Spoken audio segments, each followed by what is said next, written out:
शर्मा ओली अब थाइल्यान्ड उपचार गर्ने भनेर क्याम्बोडियामा 32 अरब राखेको पैसा अरूको नाममा ट्रान्सफर गर्न जानेछ है। तपाईको आरजु देउवा र केपी शर्मा शेरबहादुर देउवा सिङ्गापुर ट्रिटमेन्ट गर्न जानेछ। उनीहरूले घरमा लगाएको पैसा एआईको बन्दैछ। त्यो कारणले गर्दाखेरि अब उनीहरू चाहिँ यो देशबाट फुत्किएर गयो भने जेनजीहरूको माग कुनै पनि हालतमा एप्रुभ हुँदैन।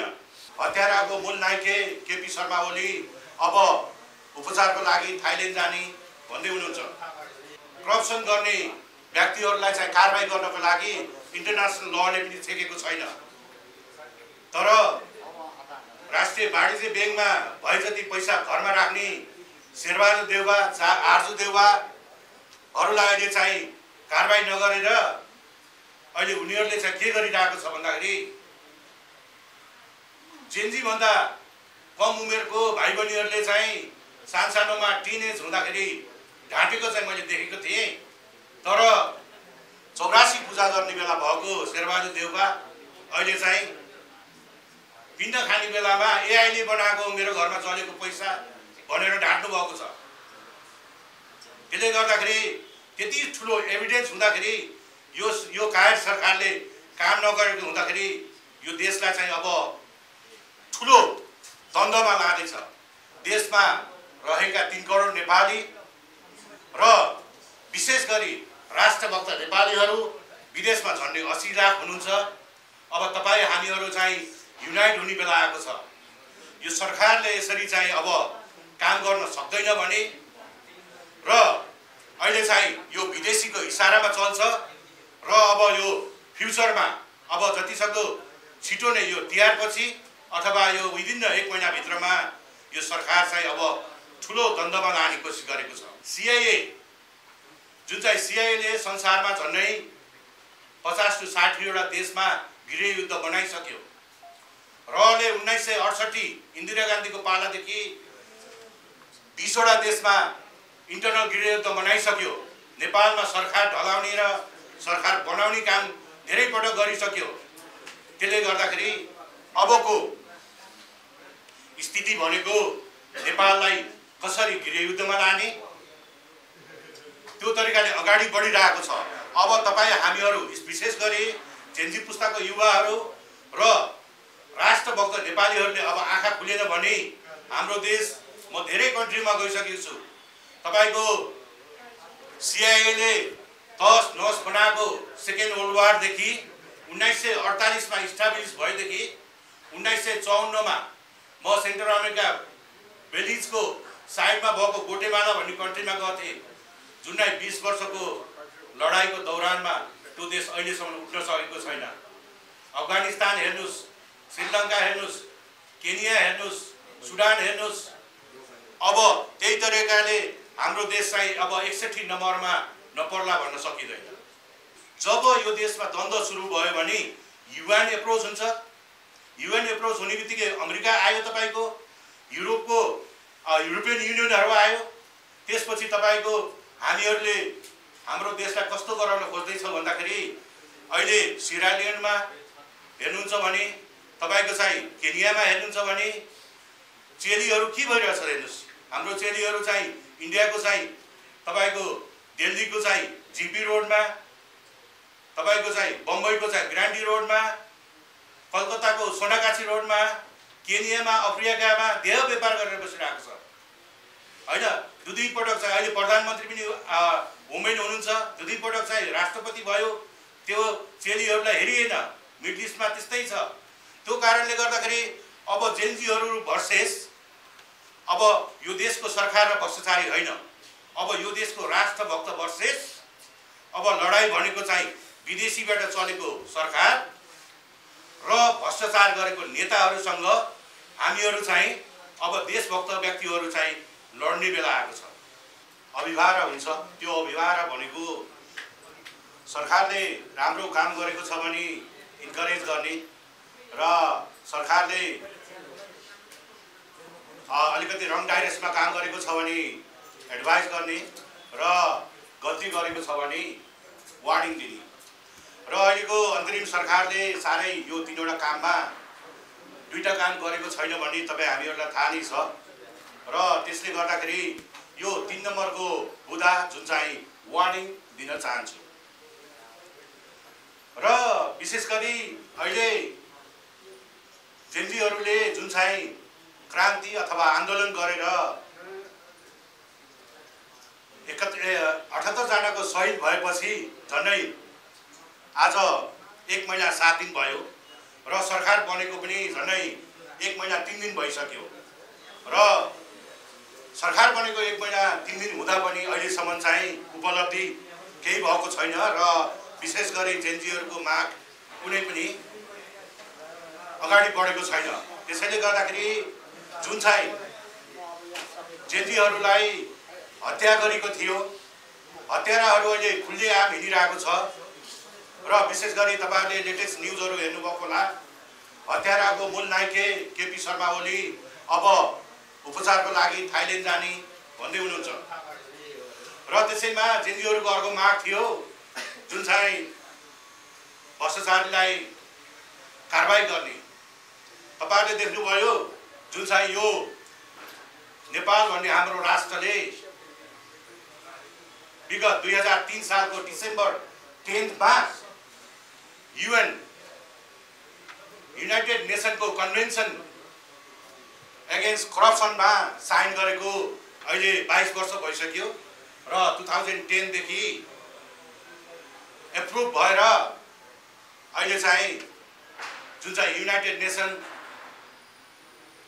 कन्भेन्सन करप्सन एगेन्स्टमा अगाडि बढेको पनि 14 वर्ष पुरा भइसक्यो र उनीहरूलाई यो करप्सन गर्ने व्यक्तिहरूलाई चाहिँ कारबाही गर्नको लागि इन्टरनेसनल लले पनि छेकेको छैन तर राष्ट्रिय वाणिज्य बैंकमा भए जति पैसा घरमा राख्ने शेरबहादुर देउवा आर्जु देउवाहरूलाई अहिले चाहिँ कारबाही नगरेर अहिले उनीहरूले चाहिँ के गरिरहेको छ भन्दाखेरि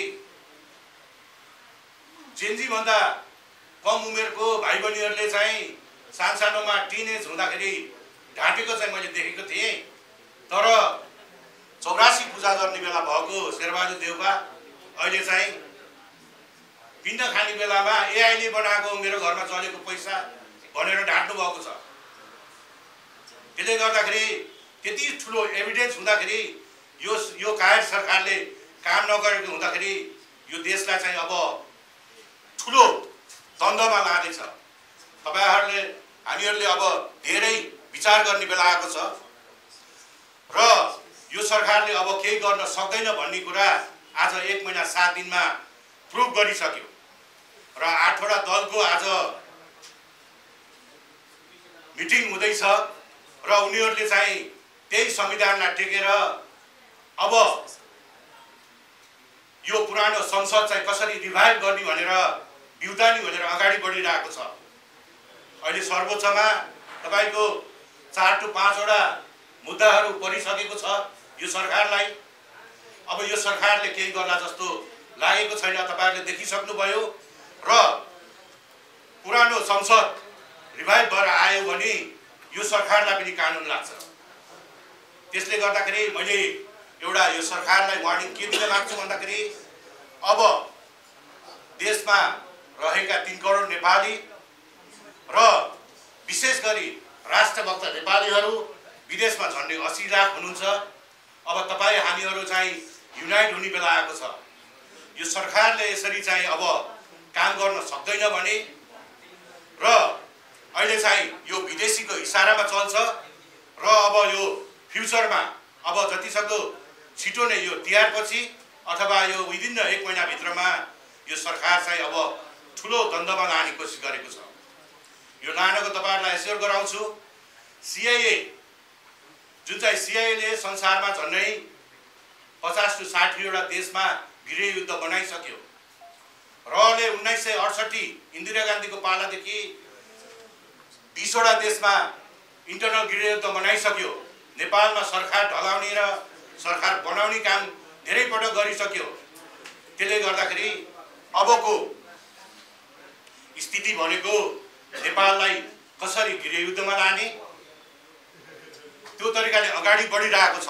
अब तपाईँ हामीहरू विशेष गरी जेन्जी पुस्ताको युवाहरू र राष्ट्रभक्त नेपालीहरूले अब आँखा खुलेन भने हाम्रो देश, म धेरै कन्ट्रीमा गइसकेको छु, तपाईँको सिआइएले तहस नहस बनाएको सेकेन्ड वर्ल्ड वारदेखि 1948 मा इस्टाब्लिस भएदेखि 1954 मा म सेन्ट्रल अमेरिका बेलिजको साइडमा भएको गोटेमाला भन्ने कन्ट्रीमा गएको थिएँ, जुन 20 वर्षको लडाईँको दौरानमा त्यो देश अहिलेसम्म उठ्न सकेको छैन।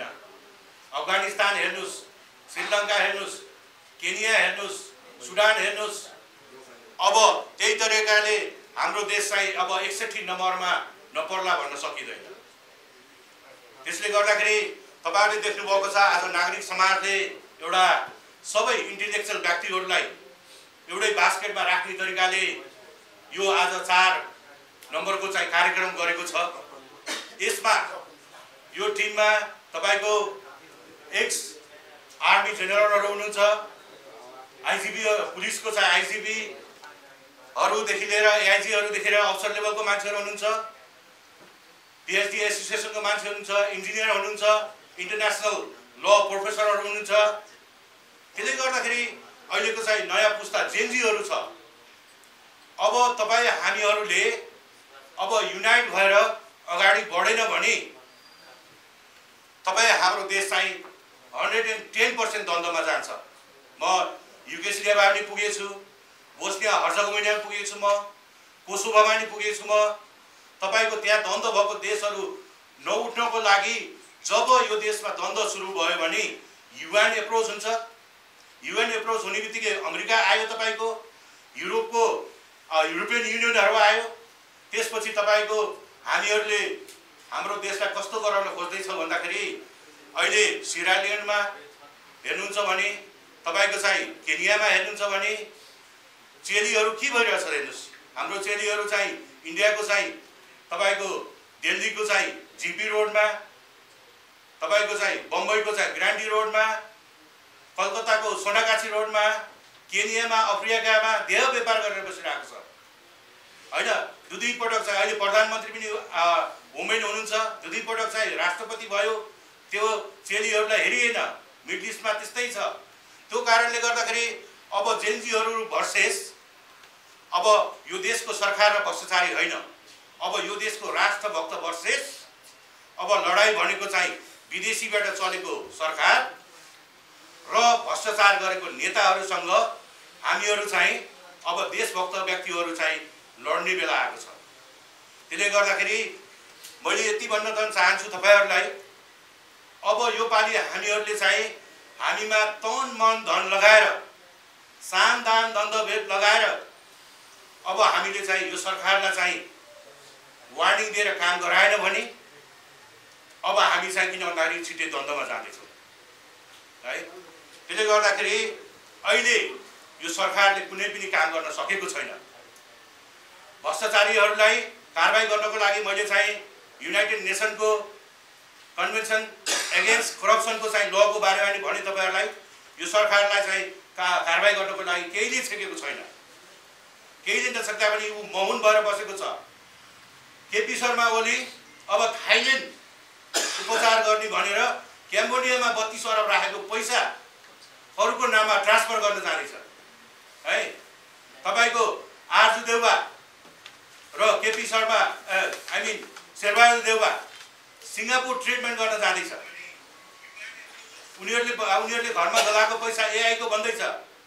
त्यो कारणले गर्दाखेरि अब उनीहरू चाहिँ यो देशबाट फुत्केर गयो भने जेनजीहरुको माग कुनै पनि हालतमा एप्रुभ हुँदैन।